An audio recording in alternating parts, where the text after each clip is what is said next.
सगळ्यांनी शिक्षणाकडे फोकस केलं पाहिजे। हनुमंतरायाचा आशीर्वाद घ्या, साधू संतांचे आशीर्वाद घ्या। तुमच्या आजूबाजूला मराठी मीडियम शाळा असली पाहिजे, इंग्लिश मीडियम शाळा असली पाहिजे।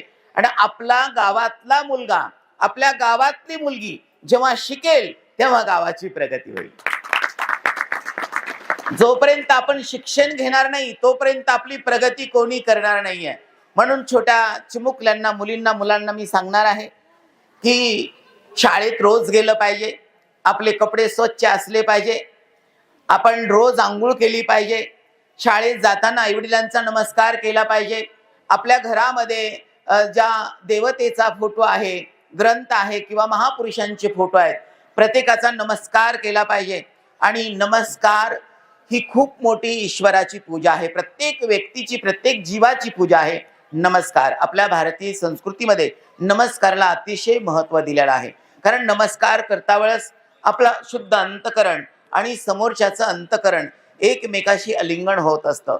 आपण ते हितगुज, ते अंतकरण आपण समोरच्याला वाहून देत असतात, रिस्पेक्ट आपण देत असतात। म्हणून मी आपल्या सगळ्यांना विनंती करतो आणि सर्व माझ्या माता पित्यांना पण विनंती करतो की मुलांना लहानपणापासून कामं लावू नका। हो, मोठा मुलगा झाला, मुलगी झाली की आईवडिलांना वाटतं त्यांनी आमचे थोडे काम केलं पाहिजे, आमच्या हाताशी मुलं आलेले आहेत। पण शाळा बुडवून कोणत्याही मुलींना घरातले कामं लावू नका, शाळा बुडवून कोणत्याही मुलांना शेतातले कामं लावू नका।